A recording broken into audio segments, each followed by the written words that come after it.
और पहली खबर है दिल्ली से। दिल्ली के रामलीला मैदान में बीजेपी की काउंसिल की मीटिंग है और आज ये पहला दिन है। कल से काफ़ी ज़ोरदार तैयारियां थी। आज काफ़ी तादाद में यहाँ पर तमाम लोग बीजेपी के पहुँचेंगे। तो आपको बता दें, 2 रोज़ा बीजेपी नेशनल काउंसिल का इजलास है। इजलास में मुल्क भर से बीजेपी के 12,000 कारकुनान शामिल हो रहे हैं। 2 रोज़ा इजलास का इफ्तिताह अमित शाह के हाथों होगा। कल मुनक्किद होने वाले इजलास में नरेंद्र मोदी बीजेपी कारकुनान को जीत का मंत्र बताएंगे। इजलास में लोकसभा इंतखाबात पर भी तबादला ख्याल हो सकता है।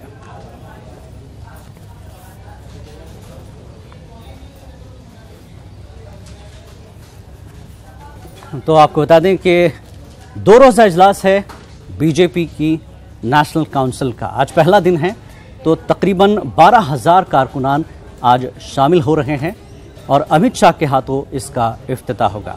और ख़ासकर हम बात करेंगे नरेंद्र मोदी की, तो 2014 की जो लहर थी उसको बरकरार रखने की कोशिश करेंगे और उसी का मंत्र इस बार नरेंद्र मोदी तमाम बीजेपी कारकुनों को बताएंगे कि जीत का मंत्र क्या होगा और कैसे 2019 की तैयारी बीजेपी कार्यकर्ताओं को, बीजेपी कारकुनों को करनी है।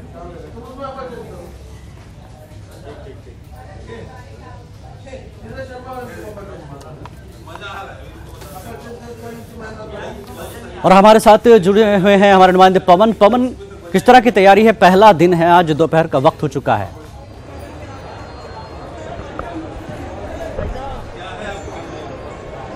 देखिए, 2019 की तैयारी के लिए संभवतः ये आखिरी अधिवेशन बीजेपी का होगा। यहाँ से जीत का मंत्र सभी बीजेपी कार्यकर्ताओं को दिया जाएगा। तकरीबन 12,000 से ज़्यादा नेता और कार्यकर्ता इस कार्यक्रम में शामिल हो रहे हैं। राष्ट्रीय अधिवेशन के अंदर आज शाम को 4 बजे ध्वजारोहण के साथ इस कार्यक्रम की शुरुआत की जाएगी। तकरीबन 5:30 बजे के आसपास जो पार्टी अध्यक्ष अमित शाह हैं उनका राष्ट्रीय अध्यक्षीय उद्बोधन होगा। जैसे आप देख सकते हैं, तमाम पार्टी के नेता और कार्यकर्ताओं ने यहाँ आना शुरू कर दिया है। मंच पे भी लोगों का आना शुरू हो गया है और जो तमाम जो नेता हैं इसके पूरे आगे से लेकर पीछे तक जो तमाम कुर्सियां हैं वो सब धीरे धीरे अब भरने लगी हैं। तकरीबन 12,000 से ज़्यादा नेता और कार्यकर्ता इसमें रहेंगे। 2 दिवसीय ये अधिवेशन है। आज इसकी शुरुआत अमित शाह के अध्यक्षीय भाषण के साथ होगी। उसके बाद में एक शोक प्रस्ताव भी यहाँ पास किया जाएगा, जैसे अटल बिहारी वाजपेयी पूर्व प्रधानमंत्री और केंद्रीय मंत्री अनंत कुमार जी की मृत्यु को लेकर शोक प्रस्ताव भी पास किया जाएगा। उसके बाद एक प्रस्ताव शाम को आज पास किया जाएगा।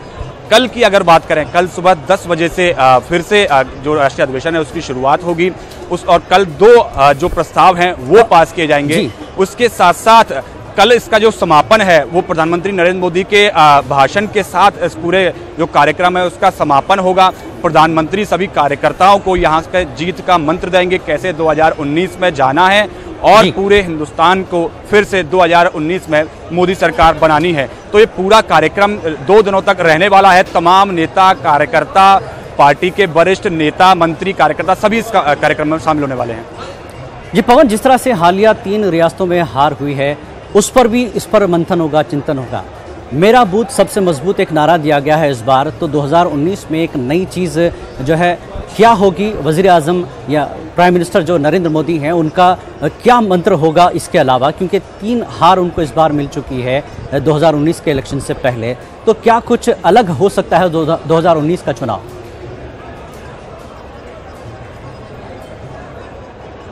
देखिए, प्रधानमंत्री नरेंद्र मोदी और बीजेपी अध्यक्ष अमित शाह का साफ तौर पर कहना है कि जितनी भी सरकार की योजनाएं हैं पूरे हिंदुस्तान के अंदर तकरीबन 20 करोड़ ऐसे लोग हैं जिनको डायरेक्ट इनडायरेक्ट वे में सरकार की तमाम योजनाओं का लाभ मिला है।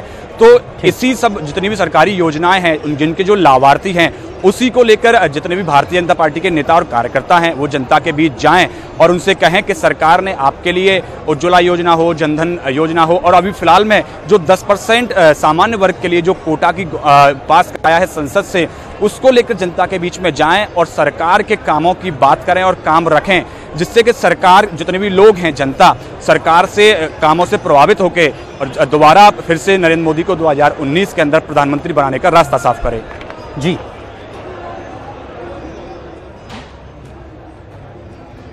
बहुत बहुत शुक्रिया आपका पवन, इस पूरी तफसीलात जानकारी के लिए। बहरहाल 2019 की तैयारी के लिए नरेंद्र मोदी जीत का मंत्र देंगे।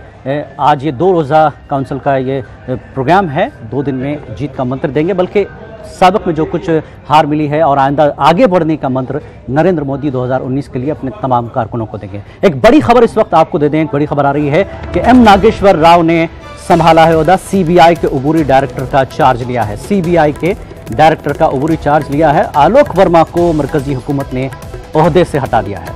आलोक वर्मा को डीजी होम गार्ड बनाया गया है। बड़ी खबर, हाल ही में सुप्रीम कोर्ट ने आलोक वर्मा को बहाल किया था, लेकिन सरकार ने आलोक वर्मा को हटा दिया है और डीजी होम गार्ड्स बनाया है। उनकी जगह पर एम नागेश्वर राव ने ओहदा संभाला है सीबीआई के उबूरी डायरेक्टर का और उन्होंने चार्ज ले लिया है। बड़ी खबर इस वक्त की, सीबीआई के ओहदे से आलोक वर्मा को हटाकर डीजी होम गार्ड्स बनाया गया है और नागेश्वर राव, एम नागेश्वर राव ने उबूरी तौर पर डायरेक्टर का चार्ज ले लिया है।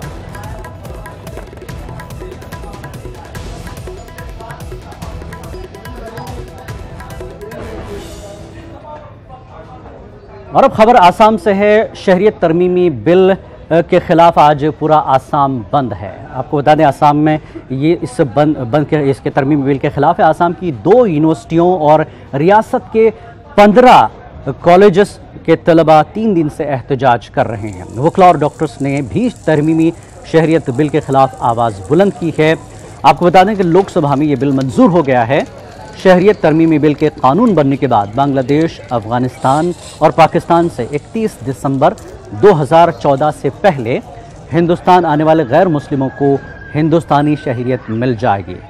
मुजाहिरीन का कहना है कि शहरियत तरमीमी बिल मंजूर होने की वजह से तकरीबन 19 करोड़ बांग्लादेशी आसाम मुंतकिल हो जाएंगे और आसाम के लोगों का वजूद खतरे में पड़ जाएगा। बंद को कबायली तंजीमों की हिमायत भी हासिल है। बहरहाल इस बिल को लेकर आसाम बंद है। तालीमी इदारों में भी एहतजाज हो रहा है, चाहे आसाम की 2 यूनिवर्सिटियाँ हो या फिर रियासत के 15 से ज़्यादा कॉलेजेस में इस बिल के खिलाफ बंद मनाया जा रहा है।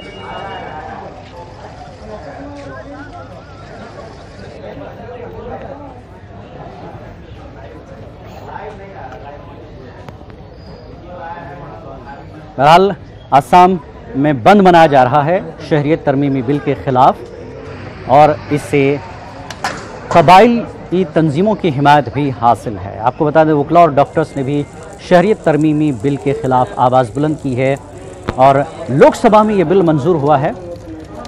ये कानून बनने के बाद बांग्लादेश, अफगानिस्तान और पाकिस्तान से 31 दिसंबर 2014 से पहले जो हिंदुस्तान आए हैं उन्हें शहरियत मिल जाएगी।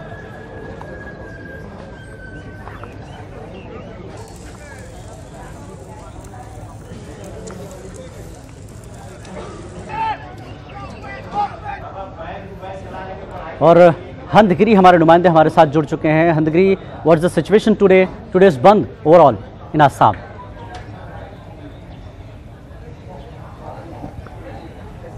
Well, Jilani, there are 2 bills in the Pota state of Assam, which is tabled in the Lok Sabha few days back. That today, on the first one, the issue the newly the 6 communities of the state, the BJP and the government has been trying to include new scheduled tribe communities in the state. Instead of, even though the existing 14 communities of the state who are enjoying the scheduled tribe communities in the state, they have been demanding early cancellation of the newly moved from the government of India to include the new status scheduled tribe.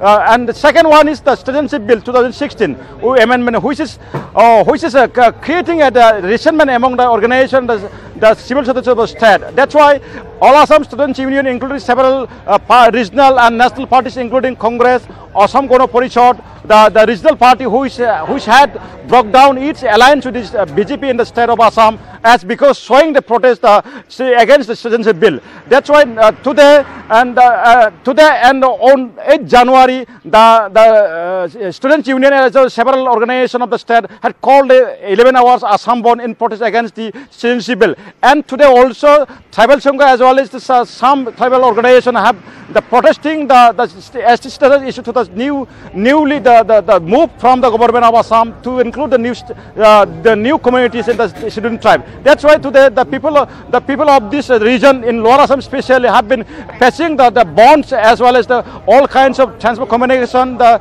market, bazaar, and several most of the government office have been seeing the totally bonds as well as the normal levels have been affecting. And if we see the citizens bill, if the bill is implemented in the state of Assam from the government side, that the people of the region state will be mostly affected. That's because the Hindu Bangladesh will arrive through the bill. That's why ASU and some political parties have been demanding early cancellation and the early stop as to the showing the regard of the integration and harmony among the society. That's why we can say that the people of the state as well as Northeastern state totally opposing the citizenship bill, okay. And as because seeing the integrity of the region. Jelani. Okay, thank you very much for this update, हंतगिरी। बहरहाल असम में बंद है, जिस तरह से bill pass हुआ है, इस बिल को लेकर बंद मनाया जा रहा है, जिसमें वकला, स्टूडेंट्स, 2 यूनिवर्सिटीज़ और 15 से ज़्यादा कॉलेजेस के तलबा इस बंद में शामिल हैं। उन्हें लगता है कि उनके वजूद को ख़तरा है जब ये इस बिल के ज़रिए लोगों को शहरियत मिलेगी दीगर ममालिक के।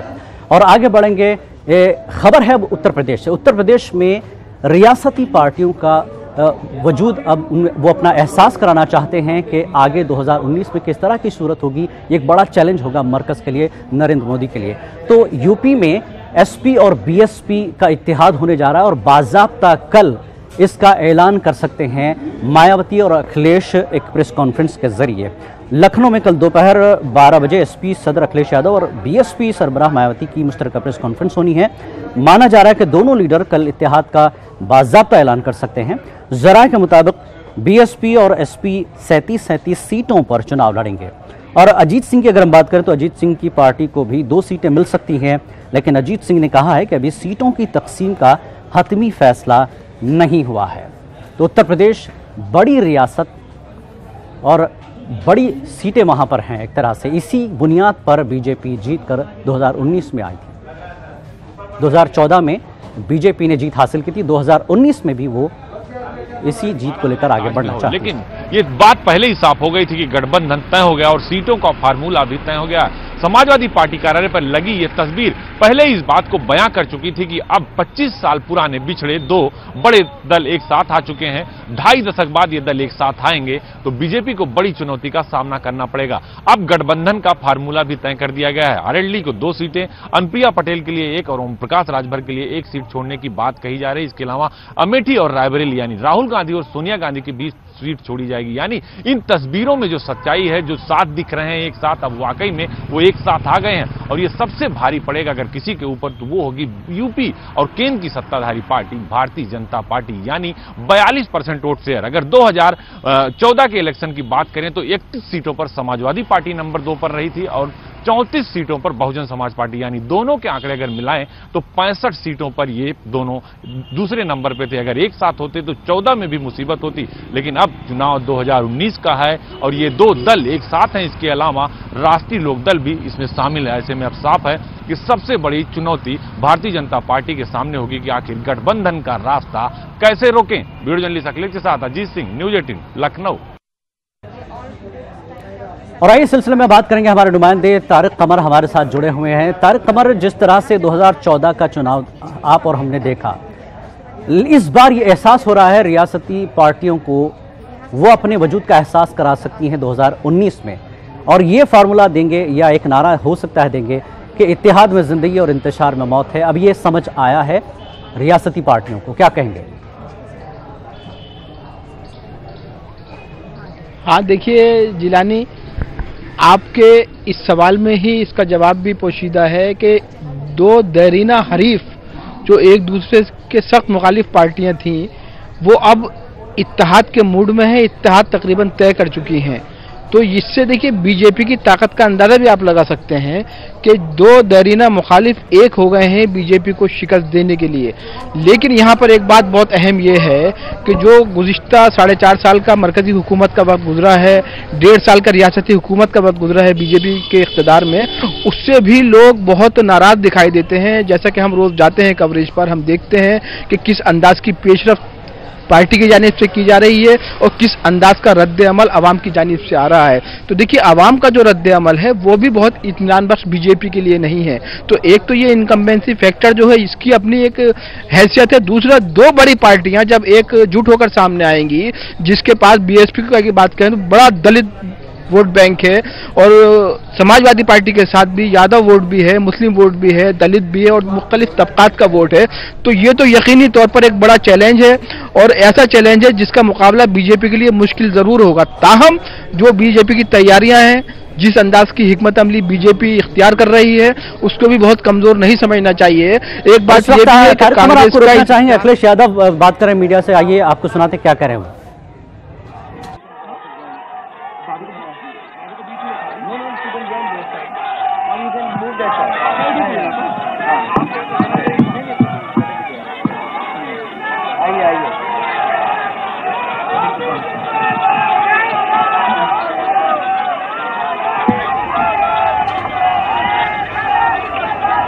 समाजवादी पार्टी की हम मंच से का एक प्रोग्राम है, बाकायदा रैली लग रही है जिसमें हम मंच से स्वागत करते हैं honourable member of parliament Akhilesh Yadav आपकी लोकसभा से ऑनरेबल श्रीमती डिंपल यादव जी का। So we have on the stage joining Srimati Dimple Yadav ji, Honorable Member of Parliament from here. The team from Twitter. Please join us.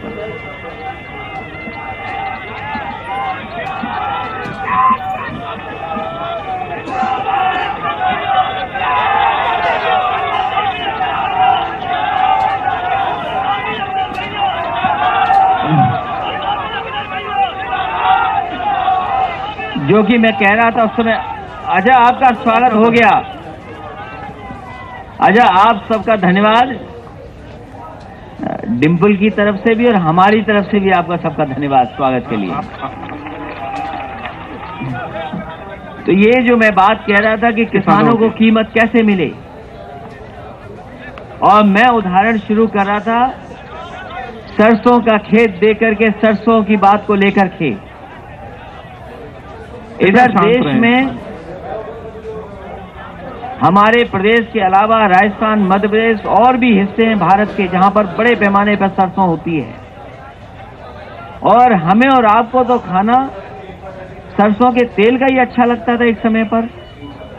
कुछ चीजें हमारी माताएं बहनें बैठी हैं वो जानती होंगी कि घी में नहीं स्वाद आएगा उन चीजों का, अगर वो सरसों के तेल में बने तो ज्यादा स्वाद आएगा। अब ये मैं नहीं कहूंगा कि कुछ साथी ये कहें कि भाई चिकन भी सरसों के तेल में बनेगा तो अच्छा टेस्ट आएगा, लेकिन सवाल मैं ये कह रहा हूं कि सरसों की कीमत अगर मिल जाए तो शायद किसान ज्यादा सरसों पैदा करने लगे। लेकिन जो आप खाते पीते हैं, बड़े बड़े लोग जो तेल खाने का भेज रहे हैं वो सरसों का नहीं है। अगर वो सरसों का तेल हो तो शायद सरसों का कीमत भी आपको मिल जाए, क्योंकि वो तेल कहीं और से आ रहा है, पानी के जहाज के रास्ते दूसरे देश से होकर के आपके देश में आ रहा है। लेकिन जिस तरह की व्यवस्था दुनिया में आज बन गई है, हम उसको रोक भी नहीं सकते। हम कैसे रोकेंगे वो व्यवस्था? इसलिए एक एक चीज को समझना होगा हमें कि हमारे देश की पॉलिसी क्या बने, देश में क्या व्यवस्था लागू हो। अब तो आटा भी पैक करके खाते हैं लोग समझते हैं कि पैक वाला आटा ज्यादा अच्छा है। कभी कभी शहर में जाते होंगे, कन्नौज में। तो नाज़रीन, आप देख रहे थे अखिलेश यादव यूपी के कन्नौज में अखिलेश की चौपाल प्रोग्राम के तहत वो लोगों से खिताब कर रहे थे। फिलहाल उन्होंने सरसों और घी का फ़र्क और किसानों के फ़ायदे की बात की, लेकिन अगली बार जो 2019 की सियासत है वो किस तेल में बनाएंगे अपनी सियासत, क्या डिश बनेगी रियासत में देखने को मिलेगी। तारिक कमर हमारे साथ जुड़े हुए हैं। तारिक कमर, जिस तरह से आपने तफसीलात बताई कि 2014 और 2019 का जो फ़र्क है उत्तर प्रदेश में, आप बता रहे हैं कि सरकार चाहे मरकज़ की हो रियासत की हो, वो चैलेंजेस ज़रूर है बीजेपी के लिए, रियासत और मरकज़ के लिए। हाँ देखिए, बड़े चैलेंजेस हैं और एक बात ये भी यहाँ पर है कि उत्तर प्रदेश का जो सियासी मंजरनामा है वो मरकज़ को बड़ी हद तक मुतासिर करता है। तो फोकस चाहे वो समाजवादी पार्टी का हो, बीएसपी का हो, दूसरी इन पार्टियों की हमनवा जमात या ज़ेली तंजीमों का हो, या फिर बरसर इख्तिदार जमात बीजेपी का हो, सबका फोकस जो है उत्तर प्रदेश इसलिए है कि 80 सीटें बड़ी अहमियत रखती हैं। और जहां पर अब 37 सीटों और 37 सीटों के बंटवारे की बात की जा रही है, वहां पर आरएलडी भी ये मांग करना चाहती है कम से कम 5 सीटें उसको मिले। हालांकि 5 सीटों के बारे में अभी तय नहीं है, 3 सीटों तक बात पहुंची है और 3 का भी 2 का तकरीबन फैसला हत्तम ही समझा जा रहा है। ताहम अजीत सिंह ने भी ये कह दिया है कि अभी वो इस समझौते से पूरी तरह मुतमईन नहीं है। जब बाकायदा तौर पर प्रेस कॉन्फ्रेंस हो जाएगी, कोई गुफ्तगू इस सिलसिले में हो जाएगी, तब वो बता पाएंगे कि आरएलडी का अपना मौक़िफ़ क्या रहेगा। फिलहाल जो है मंजरनामा वो यही है कि कल मुश्तरका प्रेस कॉन्फ्रेंस में किन किन सीटों को लेकर बंटवारा सामने आता है, ये बड़ी अहमियत का हामिल होगा। क्योंकि कुछ मखसूस सीटें ऐसी हैं जहां पर मायावती का बड़ा, जिसको कहते हैं हम, के असर देखने को मिलता है। बड़ा दलित वोट बैंक बड़ी तादाद में है। कुछ मुस्लिम बेल्ट मगरबी उत्तर प्रदेश में ऐसी है जहां पर मुसलमान जीतने वाले कैंडिडेट को बहुत हद तक मुतासिर करते हैं। कुछ सीटें उत्तर प्रदेश के मशरकी इलाकों में ऐसी हैं जहां पर यादव वोट बैंक जो है वो एक बड़ा फैसला कुन किरदार अदा करता है। तो देखिए, ये जो इत्तेहाद है ये अपने आप में बीजेपी के लिए तो चैलेंजेस है ही, लेकिन साथ ही साथ उस अवामी नजरियात की भी तर्जुमानी कर रहा है जो अवाम सोच रही है कि उत्तर प्रदेश का सियासी मंजर किस हद तक बदला जाए और कैसे बदला जाए। जिलानी